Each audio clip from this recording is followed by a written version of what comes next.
أشرف المرسلين سيدنا محمد وعلى آله وصحبه أجمعين ومن اتبعهم بإحسان إلى يوم الدين وبعد أيها الإخوة والأخوات السلام عليكم ورحمة الله. C'est un plaisir de venir vous rencontrer ici, donc à la mosquée Hijrat, c'est ça, hein, ça s'appelle la mosquée Hijrat, masha'Allah.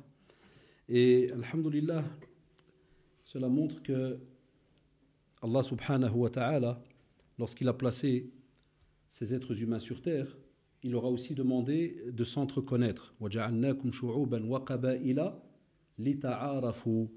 Ça veut dire qu'Allah subhanahu wa ta'ala nous a fait communauté, peuple, pour qu'on s'entreconnaisse. Et c'est ce qui fait qu'alhamdulillah, des frères et des sœurs turcs invitent des fois des imams maghrébins, et puis l'inverse, et ainsi de suite. Petit à petit, alhamdulillah, chacun a de l'expérience, chacun a de quoi apprendre de l'un et de l'autre, et spécialement lorsqu'il s'agit de notre jeunesse. Le frère Taïfoun Hafidahullah, il m'a demandé de parler de la responsabilité du musulman sur terre.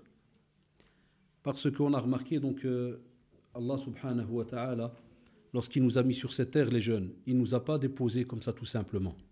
وَمَا خَلَقْنَاكُمْ عَبَثًا. Allah subhanahu wa ta'ala ne nous a pas créés pour tout simplement manger, dormir, arriver à un certain âge, se marier, des enfants, puis mourir. Wallahi, jamais de la vie. On a un tas de devoirs. Un des devoirs que vous avez oublié sûrement, hein, c'est quand tout à l'heure le cheikh, le Khudja, il lisait le Coran, Allah subhanahu wa ta'ala, il nous a dit dans le Coran, فَاسْتَمِعُوا لَهُ وَأَنصِتُوا. Wallahi, les frères, c'est obligatoire. Et il dit même juste après, à la fin du verset, si vous voulez réussir, il dit lorsque le Coran se lit, vous devez obligatoirement l'écouter. Ça veut dire que tu dois écouter et te taire. Wallahi, on ne peut pas parler. Sérieusement, hein, on ne peut pas parler. Parce que la parole qu'il a lue le cheikh tout à l'heure, c'est la parole de qui? Les élèves, c'est la parole de qui? Je vais vous appeler élèves, hein, parce que je suis habitué à donner cours toute ma vie, donc c'est pour ça que vous serez des élèves. Et... c'est quoi la parole là qu'il a lue? Et Allah, c'est qui, subhanahu wa ta'ala? C'est qui Allah? Normalement, tes poils, ils doivent frissonner. J'ai dit normalement. Parce que si tu vis avec Allah, subhanahu wa ta'ala, tous les jours, que ce soit dans la prière, dans tes invocations, hein, si tu vis avec lui tout le temps, wallahi, dès que tu entends le mot hein, Allah, normalement, tes poils, ils frissonnent, ou bien tu t'arrêtes, stop. Tu ne vas pas plus loin. Parce que c'est celui qui t'a créé et qui fait qu'il t'a choisi parmi des milliards et des milliards de créatures, tu es celui qui l'adore. Et Shabab, se retrouver sur terre. Shabab, ça veut dire jeune. Vous savez, quand on est habitué à parler à une certaine communauté pendant des années, il y a des tics, il y a des mots qui sortent, donc ne soyez pas étonnés. Quand je dis le mot Shabab, ça veut dire quoi? Ça veut dire les jeunes. Ça vient de l'arabe, Shabab, ça veut dire jeune. Quand Allah subhanahu wa ta'ala t'a choisi, alors qu'il y a des milliards de personnes sur terre, toi, il t'a choisi en tant que musulman. Qui peut me rappeler, c'est quoi le mot musulman? J'arrête pas de le dire à mes élèves. C'est quoi musulman? Ça veut dire quoi musulman? Ah, soumis à Allah subhanahu wa ta'ala. Qui a répondu? Qui a donné la réponse? MashaAllah. Ah, soumis à Allah subhanahu wa ta'ala. Ça veut dire quoi soumis? C'est quoi soumis? Dites, c'est quoi soumis? C'est quoi souna? Je n'ai pas entendu. Ah, d'être sous l'ordre d'Allah, ça veut dire ce qui te demande de faire, tu le fais. Tolga, tu as dit? Se soumettre, c'est-à-dire que tu acceptes les règles, les recommandations, ce qu'il te demande de faire. On est tous d'accord. Qui n'est pas d'accord? Levez la main. Qui n'est pas d'accord? Tout le monde est d'accord? Levez la main qui ne prie pas d'habitude. Très bien. Donc déjà, il y a une réponse qui n'est pas normale là. Quand vous m'avez donné une définition en me disant il faut se soumettre, il faut accepter les règles. Alors soit on est des fous, Wallah, soit les musulmans d'aujourd'hui sont fous, soit ils ne connaissent pas leur religion, ils ne savent pas ce qu'ils font. Si tu es fou, alhamdulillah, Wallahi, Allah subhanahu wa ta'ala fait qu'en islam, le fou, il n'est pas responsable. Tu ne peux pas le juger. C'est vrai ou pas les jeunes? Tu ne peux pas le juger, le fou. Tu ne peux pas le prendre au tribunal. C'est dès que le médecin dit il est fou, il est fou. Comme a dit le prophète, Rufi al-qalam, ça veut dire la plume qui écrit, les anges qui écrivent tous nos actes, elle se lève. Est-ce que vous êtes fou? Vous allez me dire non, a'udhu-billah, non. Alhamdulillah, Allah subhanahu wa ta'ala nous a donné une conscience et on réfléchit et on met en pratique et ainsi de suite. Lakin, donc c'est quoi alors notre problème? Eh bien, Allah, les frères et les sœurs, c'est que la compréhension qu'on a eue de notre religion jusqu'à aujourd'hui, elle est fausse. On a cru que se soumettre, c'est seulement des fois de la bouche. On a cru qu'être musulman, c'est seulement avoir un nom musulman. Soit de s'appeler Abdullah, soit de s'appeler Nourdin, soit. Là, Wallah, les frères, vous pouvez avoir un musulman, mais qui s'appelle David. C'est vrai ou pas? Ça vient du nom Daoud. Et en islam, si jamais il est reconverti, les savants ils te disent qu'il a le droit de garder son nom. Il est mieux, c'est pas la même chose. Il peut changer le nom, son prénom, mais il a le droit de garder. Ils ont dit tant que son prénom, la définition de son prénom n'est pas contraire à l'islam. Par exemple, souvent quand on venait chez nous au centre islamique, ceux qui sont grecs, vous savez les grecs, ils ont des fois des noms, quand tu les traduis, ça donne par exemple le fils du dieu soleil. Celui-là, on ne peut pas. On lui dit, tu dois changer ton prénom. Chaque fois, quand j'étais au centre, je lui demandais, quand il venait se convertir, je lui dis, origine grecque, ouais. Qu'est-ce que ça veut dire ton nom? Quand il me dit, mon prénom, il veut dire ça, je lui dis, écoute, en islam, c'est pas bon, on ne peut pas t'appeler de cette manière. Alors, on le conseille, on lui dit, s'il te plaît, change de prénom. Tandis que les autres, ya shabab, quand il s'appelle Nourdin, ça veut dire quoi Nourdin? Où est-ce qu'il est Nourdin, mon copain Nourdin? Voilà, il est là. C'est quoi Nour ad-Din? Tes parents, ils t'ont appelé Nour ad-Din. T'as un de ces bons noms, t'as un de ces prénoms de dingue, ça. Tu sais pas quoi. Nour, c'est quoi Nour?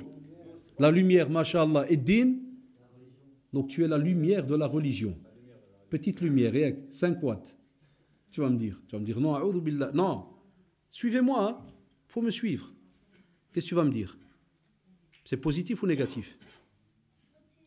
Positif, mashallah. Ça fait plaisir de l'entendre. Et toi, comment tu t'appelles? Mustafa. C'est un des noms aussi, lorsqu'on parle du prophète, sallallahu alayhi wa sallam.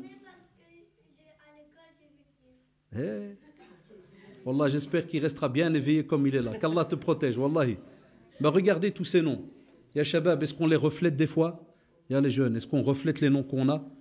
Est-ce que nous, on est la définition du nom qu'on a? C'est pour cela la première responsabilité vis-à-vis d'Allah subhanahu wa ta'ala, elle est dans le Coran justement. Et je vais rebondir sur un des versets qu'il a lu Cheikh tout à l'heure. Parce qu'Allah subhanahu wa ta'ala nous dit وَمَا خَلَقْتُ الْجِنَّ وَالْإِنسَ إِلَّا لِيَعْبُدُونِ. Donc Allah subhanahu wa ta'ala te dit. Et en langue arabe, les jeunes, ceux qui apprennent un petit peu à l'école arabe ici, quand vous faites les cours d'arabe, quand vous arrivez à un certain âge, c'est dommage, les jeunes, ils arrêtent très tôt l'école arabe. Au plus tu avances dans les années, au plus tu vas découvrir la beauté de la langue. Et spécialement pour qu'on comprenne le Coran. Et quand on te dit wama, ça veut dire que ce qui va venir après, la pratique que tu vas mettre durant ta vie là, de ce qui va venir juste après, elle ne peut pas changer. La compréhension que tu as de ce qui va venir juste après, elle ne peut pas changer. Elle va rester à vie. Pourquoi? Parce que c'est Allah qui le dit. Tu dis wama, je n'ai, c'est comme une négation. Je n'ai créé les êtres humains et les djinns que pour une seule chose. Laquelle? Pour qu'ils m'adorent. C'est le mot ibada.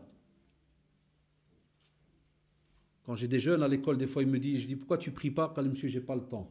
Je devais aller au sport. Et puis après je fais les devoirs, puis je devais aider mon père au magasin, et puis j'étais fatigué, je dormis. Qui t'a donné toute cette force? Qui t'a donné cette force, frère? C'est Allah. Il t'a donné 24 heures. Combien il t'a donné? 24 heures. Et il t'a demandé de le remercier. Toi l'ibada. Illa liya'buduni. Un jour un compagnon est venu. Il est entré. Un autre, puis un autre. Ils sont assis, ils discutent avec le prophète sallallahu alayhi wa sallam. Et puis subhanallah, un arabi, un bédouin, il rentre. Et il demande au prophète sallallahu alayhi wa sallam un résumé sur la religion. Qu'est-ce que je dois faire? Il lui parle des 5 piliers de l'islam. La shahada, la prière, la zaka, siyam, hajj. Et il lui dit c'est tout. Le prophète sallallahu lui explique. Il dit pour l'instant voilà, il y a ça. Et le bédouin, il se retourne et il dit au prophète sallallahu alayhi wa sallam, il dit wallahi, je ne ferai que ça et pas plus. Normalement c'est choquant ou pas? Ça peut choquer. Tu peux dire c'est un radin celui-là. Comment ça je fais que ça et pas plus? Un compagnon, il était étonné. Il a regardé le prophète sallallahu alayhi wa sallam. Et le prophète sallallahu alayhi wa sallam, il leur a dit wallahi, s'il fait ça, sincèrement, il a le Jannah, il a le paradis. La preuve, le prophète sallallahu alayhi wa sallam, il n'a pas vendu la religion. Il n'a pas liquidé. Quand il a dit ça, quelqu'un aurait pu aujourd'hui dire comment ça le prophète sallallahu alayhi wa sallam, il a bloqué tout sur seulement 5 piliers. Les savants, ils ont dit, ceux qui ont donné des commentaires de ce hadith, ils ont dit, quand tu dis ashhadu an la ilaha illallah wa ashhadu anna Muhammadan, Zayd, Rasulullah, tu as donné combien de paroles? La shahada, tu as donné combien de paroles? 2, mashallah. Wallahi, tu as donné 2, bravo. La première vis-à-vis de qui? D'Allah. Tu as dit ashhadu an la ilaha illa Allah. Et la deuxième, tu as donné ta parole à qui? Au prophète sallallahu alayhi wa sallam. Mais tu as dit wa ashhadu anna Muhammadan Rasulullah. Les savants te disent, dès que tu as donné cette parole, il y a les jeunes, wallahi, on est drôle, on est incroyable. Dès que tu as donné cette parole, ça veut dire que tu vas aller toute ta vie te renseigner qu'est-ce que Allah attend de toi durant ta vie. Et lorsque tu as dit au prophète sallallahu alayhi wa sallam, ya Rasulallah, je te suis, eh bien les savants ils ont dit, tu dois aller te renseigner et voir tout ce que le prophète sallallahu alayhi wa sallam te demande de faire. Alhamdulillah, dans le wasatiyya, dans un juste milieu. Les savants ils ont dit, pas l'extrémisme et pas la paresse, le milieu. Un musulman, c'est pas quelqu'un qui est un pur et dur dans le vide, comme on le voit beaucoup ces derniers temps chez certains jeunes, et pas un qui est la liquidation totale. Bouge pas, il fait rien. Ni il prie, ni il bouge. Chaque fois que tu dis ce qui se passe, il te fait Dieu est grand, Dieu est pardonneur, et Inch'Allah le paradis. Non. Où t'as vu ça? Wallahi, où t'as vu ça? En fait, monsieur, Oui, frère. si on tue des gens ou quoi, donc on va dans l'enfer. Ah, ça c'est très dangereux, ouais. Catastrophique si tu touches quelqu'un. C'est vrai ou pas? Comment tu t'appelles toi? Si on mange jamais, si on est toujours gentil, j'appelle ça. Alhamdulillah. Si tu es gentil avec tes parents d'abord, après on va parler avec les petits vieux ici s'ils sont gentils avec leurs parents. Toi, tu es gentil avec ton père et ta mère. Masha'Allah. Parce que le prophète sallallahu alayhi wa sallam, on va parler tantôt. Il a dit Ridallah fi rida al-walidin. Il a dit Wallah, si tu veux qu'Allah il t'aime, il t'agrée, il t'accepte, sois bien avec tes parents. Tu veux qu'il te rejette, qu'il soit en colère contre toi, sois mauvais avec tes parents. Comment tu t'appelles? Sénim. Encore un deuxième cheikh ici, mashallah. Beaucoup trop de gens dans la mosquée ici. On a Mustafa et on a Sénim. Salim ou bien Sénim? Sénim, mashallah. Wallah, Allah ibarak. Ça, j'aime bien des jeunes qui bougent comme ça. Donc, les jeunes, vous avez donné 2 paroles, s'il vous plaît. Hatta, on a un hadith authentique qui vous dit qu'Allah, subhanahu wa ta'ala, avant qu'il mette les créations sur terre, il a demandé à toutes les créatures qui allaient venir que est-ce qu'ils allaient l'adorer. Ils ont tous dit oui. Vous entendez les jeunes? Wallah, ils ont tous donné leur parole. Et nous, aujourd'hui, est-ce qu'on tient cette parole? Est-ce qu'on la tient? Non. Alors, je reviens à mes 24 heures là. Combien de prières? 5. Combien dure une prière maximum? Franchement. 5 minutes? Wallah, si tu me fais, qui a dit 10 minutes? Où est-ce qu'il est le cheikh qui fait 10 minutes? Masha'Allah, celui qui fait 10 minutes. Tabarakallah. Ah ouais, nous on aimerait. Wallah, ça serait une belle prière. Le prophète sallallahu alayhi wa sallam, il pouvait lire Surat al-Baqarah. Vous connaissez Surat la vache? Wallah, 5 hizb dedans. 5 hizb, très très longues. Il pouvait la faire avec une rak'a. Aujourd'hui, si tu fais ça ici à la mosquée Hijrat, plus personne n'y vient. Wallah, une rak'a, il restait Surat al-Baqarah. Aisha radiallahu anha disait jusqu'à un point où ses pieds, tu vois le talon, il commençait à se casser. Il y avait des fentes et le sang il sortait. Tellement il restait debout. Nous, aujourd'hui, on prie maximum combien ça dure? 4 minutes? 5 minutes? Une prière. Combien on a par jour? 5. 5 fois 5? 25. Combien? 25 heures ou bien 25 minutes? Et combien d'heures il t'a donné par jour? 24 heures. Par rapport à 25 minutes. J'ai fait un calcul avec les élèves à l'école en classe. J'ai dit quand un enfant, il devient celui qui est obligé de prier. C'est à partir de quel âge? On commence à prier à partir de quel âge? Réfléchissez. Il y a un hadith du prophète sallallahu alayhi wa sallam. Qui a dit 10? Bravo, comment tu t'appelles? Frère, toi, vous, les petits là, les petits. Wallah, un jour vous devez donner cours aux grands, Inch'Allah. Pour l'instant, ils sont... Je sais que vous avez 2 grandes équipes de foot très connues. Galatasaray et Fenerbahçe. Apparemment, ici, il y a 2 équipes. Ça fait déjà 2. Trabzon, non, Trabzon laisse tomber. Lokeren 3-1. Ah non, mon frère. Non, c'est fini, ça, tu oublies. Pour l'instant, 2-0. Hein? Wallah ya shabab, pour l'instant, 2-0. Regarde les petits. C'est ça que nous, on veut que vous soyez. Vous savez pourquoi? Vous voyez ces petits? Un jour, vous allez être grand, vous allez être père, vous allez être mère. Vous devez être capable d'expliquer ça aux petits. Wallah, les jeunes, le temps, il passe vite. Je reviens à ma prière. J'ai dit aux élèves que le prophète, sallallahu alayhi wa sallam, il nous a dit on apprend à 7 ans. Et elle est obligatoire à 10 ans. Il y a les parents et les jeunes ici qui vont devenir des parents plus tard, et les mamans qui nous écoutent derrière, les sœurs qui font aussi, les jeunes filles qui vont devenir des mères. Pourquoi? Écoutez bien la question. Pourquoi les parents ont reçu 3 ans pour apprendre la prière. Est-ce que nos enfants, ils sont pas normaux à ce point-là, qu'ils ne savent pas étudier en un mois, qu'il faut se mettre debout, qu'il faut s'incliner, le ruku', qu'il faut se lever et qu'il faut faire le sujoud? Est-ce que les enfants musulmans, ils sont fous à un point où ils ont besoin de 3 ans pour apprendre 3 positions? C'est vrai ou pas? Pourquoi 3 ans? Pourquoi le prophète sallallahu alayhi wa sallam, il a dit apprenez-leur la prière à 7, obligatoire à 10, 3 ans? Pourquoi les frères? Hein? Zayd, par amour. Pour qu'ils sachent expliquer à qui? Pas d'abord à eux-mêmes. On a des jeunes aujourd'hui, même des personnes âgées. Ils prient, il ne sait pas ce qu'ils racontent dans la prière. Il dit Ihdina sirat al-mustaqim. Tu lui dis qu'est-ce que tu viens de dire? Il te fait Ihdina sirat al-mustaqim. C'est quoi sirat? C'est quoi mustaqim? Je ne sais pas. Subhana rabbi al-adim. C'est quoi al-adim? Je ne sais pas. C'est quoi subhana? Je ne sais pas. Mais il prie depuis 20 ans. C'est comme quelqu'un qui dit à son père donne-moi 1 euro, et quand son père il lui donne 1 euro, alors il regarde son père comme ça bizarrement.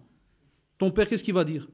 Il va dire tu rigoles de moi ou pas? Tu vas dire pourquoi tu me dis ça? Il va te dire tu viens de me dire donne-moi 1 euro. Et toi tu vas le dire non, moi je t'ai pas dit ça. Et wallah il va s'énerver. Tu viens de me le dire. C'est comme celui qui dit Ihdina sirat al-mustaqim. Est-ce que c'est une demande ou pas les jeunes? Qui comprend pas cette phrase? Levez la main. Qui comprend pas Ihdina sirat al-mustaqim? Très bien. Tu connais la sourate Fatiha? Donc tu lis Ihdina sirat al-mustaqim. Tu pries de temps en temps? Oh, on va laisser de temps en temps, c'est mieux que non. Ah ouais, c'est mieux, hein? De temps en temps. Donc tu l'as déjà dit. Et quand tu pries, tu parles à qui? Je suis content, wallah, je suis content. Je préfère conférence comme ça que quand je viens, je fais le professeur pendant 1 heure et je pars. Il n'y a pas de bénéfice des fois, wallah. Tu parles, je suis à toi maintenant, Sénim. Parce que je sais que tu vas faire 3-0 dans 2 minutes. Faut pas, Sénim, il ne faut pas leur taper la honte, les pauvres. Regarde, ils sont gênés maintenant, ils vont partir. Que toi, à 3-0, wallah. Désolé les frères, wallah il a raison. Parce que quand on dit Allahu Akbar, qui est devant nous? On parle à qui? On ne parle pas d'Allah subhanahu wa ta'ala comme s'il est devant nous de corps, jamais de la vie. Dans la sunna, il n'y a pas ça. Allah subhanahu wa ta'ala est avec nous de par sa science, mais on sait qu'Allah subhanahu wa ta'ala nous écoute à ce moment-là. Alors les jeunes, quand tu dis Ihdina sirat al-mustaqim, est-ce que tu savais que c'était une demande?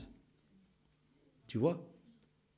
L'exemple que je vous ai donné il y a 2 minutes, notre frère, qu'Allah le préserve, le protège, il vient de le dire. Donc qu'est-ce qu'il demande? Il dit Allah ihdina, ya Allah guide-nous, c'est au pluriel. Ihdina, ça vient de l'hidayah, la guidance. As-sirat, c'est quoi le sirat? C'est la route. Comme a dit les compagnons, ils ont traduit, ils ont dit c'est at-tariq, c'est le chemin où il n'y a pas de zigzag. At-tariq alladhi la wijaja fihi, il n'y a pas de zigzag dedans. Ça c'est le sirat. Pourquoi? Parce qu'il est mustaqim, il est droit, il n'y a pas de zigzag. Il est droit, mustaqim. Alors les amis, t'imagines pendant 5 ans tu pries, 10 ans tu pries, et tu demandes à Allah, guide-moi sur le droit chemin, et si moi je te dis, qu'est-ce que tu viens de lui demander? Tu me dis, Allah, je ne sais pas. Et même comme ça, est-ce qu'Allah il t'a envoyé un accident de la terre sur ton cerveau, ou bien tes épaules, ou bien tes jambes? Non. Tous les matins, tu restes debout devant. Je ne vais pas t'embêter, je vais prendre un autre qui est bien, mon ami Kazil Irmak, j'aime bien, il est dans ma classe. Vous avez vu comment il est beau là, mashallah, aujourd'hui, comment il s'est fait beau, la coupe, le gel. Mokhles, rigole pas, je vais venir chez toi dans 2 minutes. Kazil Irmak, combien de temps ça prend devant le miroir le matin? Tout être humain. Non, rigolez pas, c'est la vérité. Chacun d'entre nous, il reste des fois, minimum combien les petits jeunes? Combien il reste? 10 minutes 5 minutes. C'est vrai ou pas les amis? Pour Wallahi, comme vous le savez, sortir de la salle de bain, de quelle manière? Soi-disant beau. Tu te fais beau pour qui? C'est vrai ou pas les jeunes? Pour qui tu te fais beau? Pour le regard des autres. Ça c'est un groupe qui fait ça. Un autre groupe, les amis, les jeunes, un autre groupe il le fait parce qu'alhamdoulilah, dans notre religion c'est bien d'être bien habillé, beau, mais au même moment il remercie Allah subhanahu wa ta'ala pour la beauté qu'il lui a donnée, pour la force qu'il a eue pour pouvoir se lever, aller s'arranger et sortir. Mais là où ça nous fait peur les jeunes, c'est quand Allah subhanahu wa ta'ala il te donne mashallah la force, il te donne un corps normal, tu n'es pas handicapé, tu n'as rien. Et même comme ça, il te demande de venir pour le remercier, combien? 5 minutes. 5. Et wallahi, c'est comme si tu dis à Allah, je n'ai pas le temps de venir te remercier. J'ai pas le temps. C'est comme si, wallahi, ya shabab, Allah t'attend à la prière de l'Fajr, Subh. Et toi, qu'est-ce que tu lui dis? Non, j'ai pas le temps. Il vient à la prière de Dohr. Et toi, tu es absent. Qu'est-ce que ça veut dire de nouveau? C'est comme si tu lui dis, j'ai pas le temps. Al-Asr, j'ai pas le temps. Maghrib, j'ai pas le temps. Et l'Isha, celle qui vient de passer, tu lui redis la même chose, j'ai pas le temps. Qu'est-ce qui se passe alors? Arrive le sommeil. Arrive l'heure où vous allez aller dormir. Tantôt, Inch'Allah, bidnillah, tout être humain normal,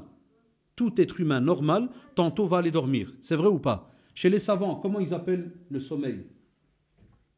Je vous le dis en classe très souvent. Ah, la petite mort. Wallah, les jeunes, quand on va dormir, ça s'appelle comment? La petite mort. Ça veut dire qu'il n'y a personne qui sait s'il va se réveiller ou il ne va pas se réveiller. Combien de fois on n'a pas entendu des jeunes et même des personnes âgées qui sont morts dans leur sommeil?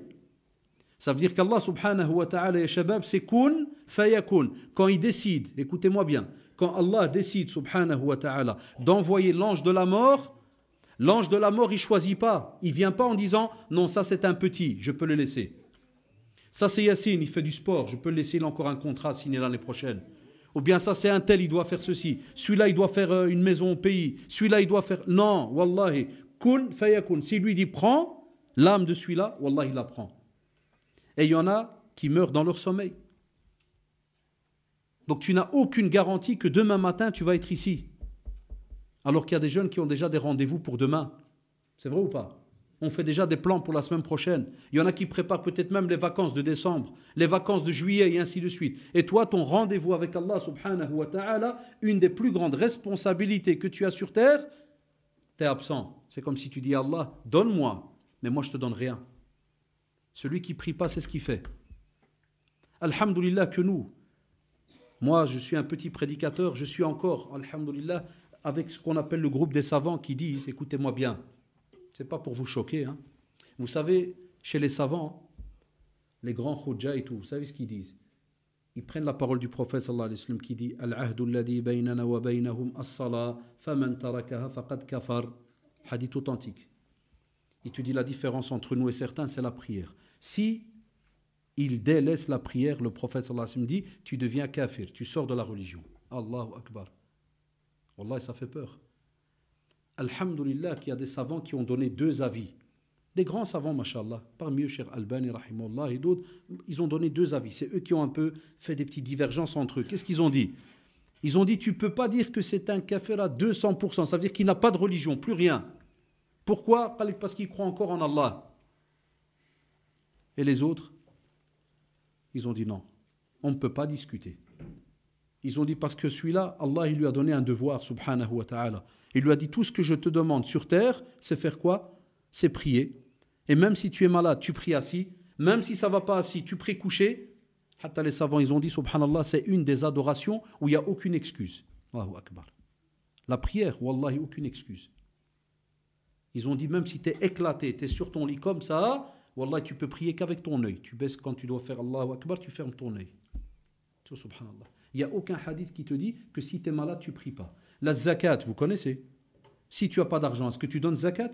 Non. Ramadan, vous connaissez? Si tu es malade et tu ne sais pas faire Ramadan, est-ce que tu jeûnes? Non, tu donnes de l'argent, par exemple. Pour ceux qui ont une maladie qui est incurable, qui ne va pas guérir. Le hajj, vous connaissez le hajj? Si tu as de l'argent, est-ce que tu fais? Naam, tu fais, c'est obligatoire. Et si tu n'as pas de l'argent, est-ce que tu fais le hajj? Non. Est-ce que tu dois aller emprunter de l'argent pour faire le hajj? Non. Mais la prière, les jeunes, est-ce qu'il y a une excuse? Est-ce qu'on a un texte qui dit que si jamais tu es fatigué parce que tu es rentré du travail, tu es ceci, tu es cela, tu pries pas? Est-ce que ça existe? Wallahi ma, ça existe. Tu dois la faire. Et comme a dit le prophète, si ça ne va pas debout, assis. Ça ne va pas assis, couché. Même si tes yeux ne bougent pas, wallah, avec le cœur, cerveau et le cœur. Mais jamais tu vas trouver, on va te dire, il n'y a pas de prière. Et ce soir, vous allez aller dormir, certains qui ne prient pas. C'est pour ça le frère Taïfoun, où est-ce qu'il est? Quand on discutait sur la responsabilité, vous savez pourquoi on vous embête pour la prière? Déjà parce que vous êtes obligé de prier. Vous ne faites pas plaisir à moi, ou à votre père, ou à votre mère, ou qui que ce soit, wallahi, parce que tu es obligé. Et deuxièmement, vous voyez cette mosquée ici. Nos parents, jazahumullah, ils ont fait leur possible. Ils ont mis l'argent. Ils ont aidé.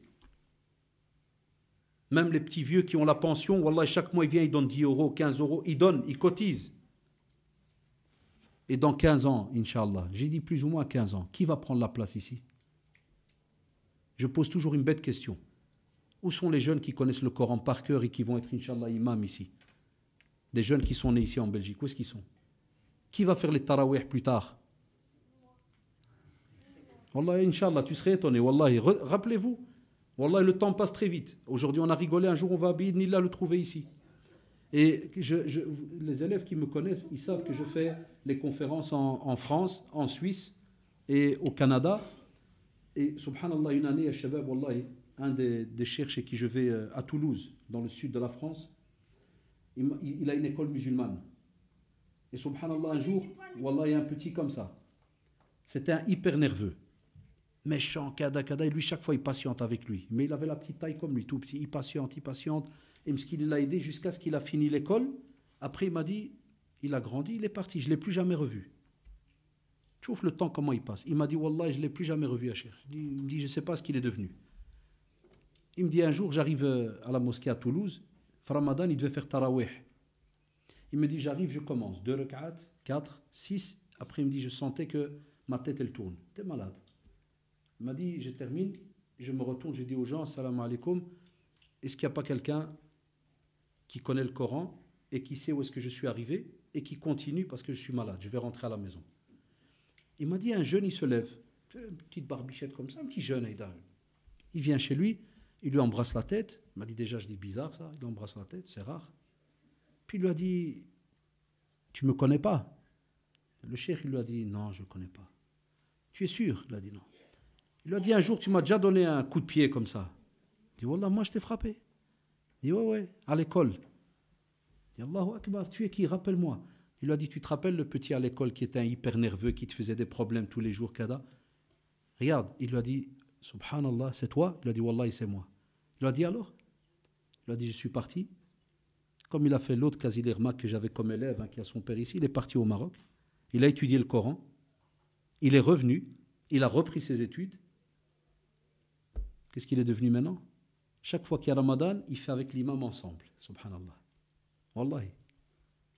Ne rigolez pas quand des fois vous entendez un petit te dit moi, Inch'Allah, Allah subhanahu wa ta'ala, il est capable de tout. Il faut juste que des fois les parents, ils arrivent, c'est de la psychologie pour enfants ça. Il faut que les parents, ils arrivent à remarquer qu'est-ce qu'il y a de bien chez leurs enfants. Chaque enfant chez nous, il a une intelligence très spéciale. Wallahi, chaque enfant. Vous tous, on est tous capables.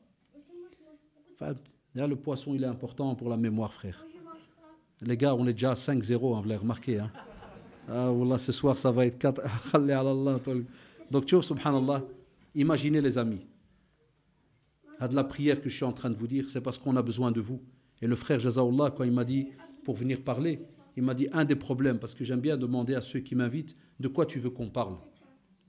Est-ce que je vais venir donner une conférence technique et embêter tout le monde y part? Non. On sait qu'on a et même beaucoup de problèmes rien que dans les bases, les jeunes. Et imaginez qu'aujourd'hui, en 2014, on doit supplier, et les parents, ils savent ça, on doit supplier nos jeunes pour qu'ils prient. C'est vrai ou pas? On doit supplier nos jeunes pour qu'ils prient. Deuxièmement, les amis, on doit supplier nos jeunes pour qu'ils viennent à la mosquée. Vous imaginez ça? S'il fallait fermer les yeux maintenant 2 secondes et dire, on est musulmans et on nous supplie. C'est comme si ton père il dit, s'il te plaît, allez, s'il te plaît, viens à la mosquée. La mosquée, elle appartient à qui? C'est la maison de qui? 6-0, jazakallah. Allah subhanahu wa ta'ala. Parce que, Sanim, il y en a, il réfléchit encore. Hein? Il dit, Allah, ça qui ça, Taïfoun ou bien ce monsieur de là-bas? Inna al-masajida lillah. Les mosquées sont Allah subhanahu wa ta'ala, mais on a besoin de responsables dedans. Donc les élèves, les amis, les frères et sœurs, Allah yarda alikoum, écoutez-moi bien. S'il vous plaît, quand on vous parle de la prière, c'est pas pour faire plaisir à quelqu'un. Wallahi, tes parents, eux, ils gagnent des hasanats parce que, mashallah, ils te montrent la religion. Mais toi, pour la prière, tu te sauves, toi, pour le jour du jugement dernier. C'est ça qui est important, Allah yarda alikoum. Deuxièmement, lorsqu'on vous dit que, première partie, je vous ai dit, votre relation et votre responsabilité avec Allah subhanahu wa ta'ala. Deuxième partie, on a dit la responsabilité vis-à-vis du prophète sallallahu alayhi wa sallam. Les jeunes, en semaine et le mois passé, j'ai vu avec mes élèves, qu'est-ce qu'il y a eu ce mois-ci? Vous vous rappelez qu'on a parlé du calendrier? Qu'est-ce qu'il y avait ce mois-ci? Ah, la nouvelle année, très bien. Ton le gars, il est malin, quand il était absent, monsieur. Malin, Tolga. Donc c'est là, la nouvelle année de l'Hégire. On est en quelle année maintenant? 1436. Masha'Allah, monsieur Yassine. 1436. Ça veut dire quoi? Levez vite la main, qui se rappelle? Pourquoi on dit 1436? Les gars, je vous parle de ma religion, hein, votre religion. Hein. Je ne vous ai pas apporté une blague. Hein. Qu'est-ce qu'il y a eu à 1436 ans? Très bien, Masha'Allah. Prénom? Césaire. C'est quoi l'Hégire, Césaire? Ah, Médine. Pourquoi il est parti? Chut, chut, chut. Qui l'embêtait? Non, non, chut, chut. 6-0, il ne faut pas les tuer plus. Wallah, ils sont déjà mal. Laissez-les un peu. Un peu de pitié, les pauvres. Demain, vous allez les rencontrer dans la rue, ils ne vont même pas vous saluer. 6-0, c'est grave. Wallah, laissez un peu de... Ouais, frère, laissez-le un peu de... Hein? Les polythéistes, il y a que les mouchrikines, polythéistes qui étaient kafir. Taïb, voilà, pourquoi? Pourquoi les embêter? Ah, très bien. Quelle religion? Taïb. La religion de Jésus, c'était catholique. Jésus, il était catholique. Il était juif, encore mieux. Un chrétien. La hawla wa la quwwata illa billah. Wallah, les frères, vous savez, alhamdoulilah que vous êtes en 2014. Vous serez dans ma génération en Belgique en 1980. Le cheikh, il aurait fermé la porte, wallah. Il aurait pris un bâton et il aurait massacré la moitié de la salle. Hein, Jésus, il était... Ah, tous les prophètes, ils étaient musulmans, Allah ibarak, mashallah. Taïb Sidi, c'est rien, wallah. Ça aurait donné 8-0, wallah. Chrétien, la hawla wa la. C'est bien, mais c'est comme ça qu'on apprend. Maintenant, ça va rester dans la tête. Dis, continue. Qui l'embêtait? Donc les polythéistes. Pourquoi? Parce qu'il était celui qui a demandé de revenir à l'adoration d'un Dieu unique, le seul. Alors les amis, écoutez-moi bien. Il y a les jeunes, il y a ceux qui ne prient pas, ou bien ceux qui ne veulent pas pratiquer, virgule, virgule, virgule, ou ceux qui font du mal, ceux qui ne comprennent pas, qui doivent étudier, qui doivent apprendre. Il est parti de la Mecque à Médine, c'est vrai ou pas? Quand il a dû partir, avant le départ, les musulmans qui étaient à la Mecque et qui recevaient des coups, et je vais vous donner quelques exemples. Eux, est-ce qu'ils n'ont pas fait un premier voyage? Qui se rappelle? Où ça? Non, juste avant ce voyage. Pas les vieux, hein, les âgés, ils ne doivent pas répondre. Je parle avec les jeunes ici. Ils sont partis où? Bravo. Ils sont partis en Abyssinie. L'Abyssinie, qu'est-ce que ça représente aujourd'hui? C'est quel côté? Plus ou moins? Très bien, c'est le côté en Afrique, côté de l'Éthiopie. Le roi qui était là-bas, comment il s'appelait? Je l'ai donné en classe. Tolga. Ne tape pas la honte, Tolga. 10-0, frère. Ah ouais, Tolga, il est parti en vacances ce jour-là, il m'a dit. Zed, c'est malin. Il s'appelait Néjus, An-Najashi. C'était un roi chrétien ou musulman? Chrétien. Enfin, subhanallah, le prophète sallallahu alayhi wa sallam leur a demandé pour vivre en sécurité parce qu'ils se faisaient massacrer. Suivez-moi, s'il vous plaît, suivez-moi. Il les a envoyés de la Mecque jusqu'en Abyssinie. Enfin, subhanallah, les jeunes, écoutez bien. Abu Bakr radiallahu anhu, il raconte. Regardez à de la religion que vous avez reçue sur un plateau en or. Aujourd'hui, on ne vous demande pas de faire 36 000 choses. Aujourd'hui, on ne vous frappe pas. Écoutez, vos frères et sœurs, d'il y a 1400 ans, qu'est-ce qu'ils ont subi? Abu Bakr radiallahu anhu, il dit un jour, il arrive près de la Kaaba et il voit le prophète sallallahu alayhi wa sallam en train de se faire insulter par les polythéistes, les mouchrikines. Et Abu Bakr, il a eu mal au cœur. Wallah, ça lui a fait pitié que le prophète sallallahu alayhi wa sallam, il se fait insulter. Enfin, il est venu, subhanallah, et il leur a dit, est-ce que vous êtes en train de faire du mal à une personne qui dit que Allah, il est le seul, l'unique? Un polythéiste est venu. Il a pris la sandale. Imaginez la scène, on est dans le désert, il fait chaud. Les sandales, c'est en cuir. Le cuir avec la chaleur. Le sable, imagine si tu reçois une blessure avec ça. Ça fait mal ou pas? Eh bien, le polythéiste, écoutez bien, il a pris la sandale en cuir. Il est venu au visage de Abu Bakr, radiyallahu anhu, premier calife de l'islam, et il était le beau-père de qui? Du prophète, sallallahu alayhi wa sallam. Pourquoi il était le beau-père? Hein? Non. Parce qu'il s'est marié avec sa fille qui s'appelait? Non, Fatima, c'est sa petite fille. S'appelait Aïcha radiallahu anha. Donc Abu Bakr radiallahu anhu, il est debout. Écoutez-moi bien, il est debout. Le polythéiste, il vient avec une sandale et il commence à le frapper. Donc il fait tomber. Et il l'a frappé à un point où le hadith, il dit que le visage d'Abu Bakr, wallahi, on ne savait pas reconnaître ça de ça derrière.